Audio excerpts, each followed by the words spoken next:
सुप्रभात बच्चों, हिंदी की ऑनलाइन कक्षा में आप सभी का स्वागत है। बच्चों, कल की कक्षा में मैंने आपको हिंदी व्याकरण में भाषा एवं व्याकरण पेज नंबर 5 एक्सप्लेन किया था। ठीक है, आज हम पेज नंबर 6 में कुछ टॉपिक्स देखते हैं और उसे समझते भी हैं। तो चलिए स्टार्ट करते हैं। सबसे पहला टॉपिक, लिखित भाषा का महत्व, अर्थात जो लिखा हुआ होता है उसका क्या महत्व होता है वो आज हम देखेंगे। भाषा का लिखित रूप शताब्दियों तक बना रहता है। ठीक, शताब्दी मतलब 100 वर्षों, 100 वर्ष, कई वर्षों तक लिखित रूप जो होता है वो बना रहता है। हमारा प्राचीन साहित्य भाषा के लिखित रूप में ने ही सुरक्षित रखा, अर्थात हमारा जो साहित्य है वो अगर सुरक्षित है तो सिर्फ लिखित रूप के कारण ही, ठीक है, क्योंकि वो लिखा गया है इसलिए वह सुरक्षित है, उसको हम दोबारा से पढ़ भी सकते हैं। विश्व का अधिकांश कार्य लिखित भाषा में होता है। भाषा का लिखित रूप स्थायी होता है। यदि भाषा का लिखित रूप न होता तो आज हम प्राचीन साहित्य तथा संस्कृति को जानने तथा अध्ययन करने से वंचित रह जाते। अर्थात जो हमारे महापुरुषों थे, जो हमारे कवि थे, जो हमारे लेखक थे, अगर उन्होंने यह लिखा नहीं होता, लिखित रूप नहीं दिया होता अपने उपदेशों के, अपने रचनाओं को, तो हम ना तो अपनी संस्कृति को समझ पाते और ना पढ़ पाते और ना उसके महत्व को जान पाते। तो लिखित रूप का होना विशेष महत्व रखता है, क्योंकि जो पाठ हम लोग पढ़ते हैं उससे रिलेटेड कुछ टॉपिक हम उसे लिखते हैं और लिख के याद भी करते हैं।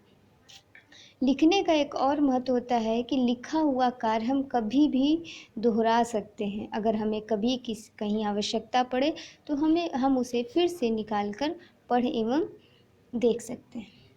दूसरा टॉपिक हमारा है बोली।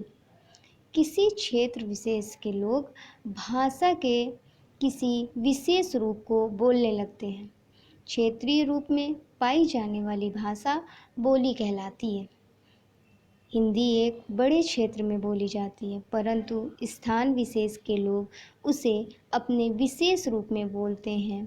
हरियाणा के निवासियों द्वारा बोलने में विशेष रूप दिए जाने पर यह हरियाणवी ब्रज के लोग के द्वारा ब्रजभाषा, इसी प्रकार अवधी तथा मैथिली आदि रूप में देखने को मिलती है। लिपि क्या होती है? लिखने का ढंग। जो हमारे मुख से ध्वनियाँ निकलती हैं वही को लिखने के रूप जो होता है वो लिपि कहलाता है। तो चलिए इसकी परिभाषा पढ़ते हैं। भाषा के ध्वनि चिन्ह, जो हमारे मुख से ध्वनियाँ निकलती हैं उसको चिन्हित करने के लिए जिस रूप में वो लिखे जाते हैं उसी को लिपि कहते हैं। प्रत्येक भाषा की अपनी एक लिपि होती है, जैसे देवनागरी, गुरुमुखी, रोमन, फारसी आदि। संस्कृत तथा हिंदी देवनागरी लिपि में लिखी जाती है। पंजाबी गुरुमुखी लिपि में, अंग्रेजी रोमन, उर्दू फारसी लिपि में लिखी जाती है। तो आपको सभी भाषाओं की लिपि भी याद होनी चाहिए। व्याकरण। भाषा को स्थायी रूप प्रदान करने के लिए कुछ नियमों की आवश्यकता होती है, अर्थात व्याकरण के नियम को जानना बहुत ही ज़रूरी और बहुत ही आवश्यक है। तभी हम भाषा को शुद्ध रूप से लिखना, पढ़ना एवं बोलना सीख पाएंगे। जिससे भाषा के शुद्ध रूप को प्राप्त किया जा सके, व्याकरण को भाषा की नियमावली भी कहा जाता है। अर्थात भाषा को सही ढंग से पढ़ना, लिखना, बोलना, जिस नियम से हम सीखते हैं वो व्याकरण की होती है। व्याकरण से ही बताया जाता है, तो इसीलिए व्याकरण को भाषा की नियमावली भी कहा जाता है।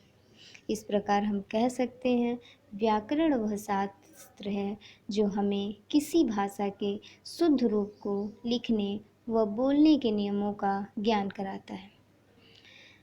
बोलने या लिखने से भाषा का शुद्ध होना आवश्यक है।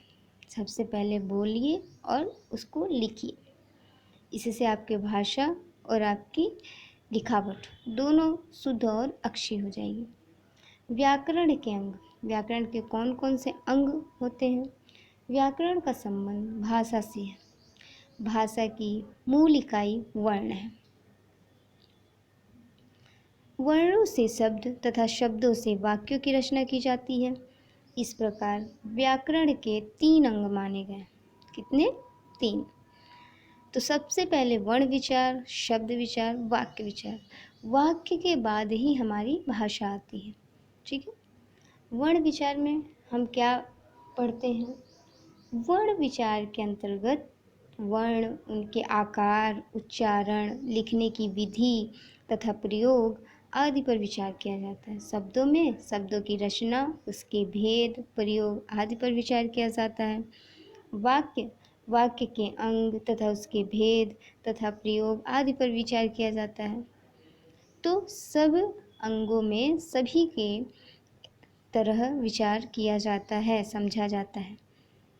आज की कक्षा में बस इतना ही। आप सब लोग इस टॉपिक को पढ़ लीजिएगा, सुन लीजिएगा और याद भी कर लीजिएगा।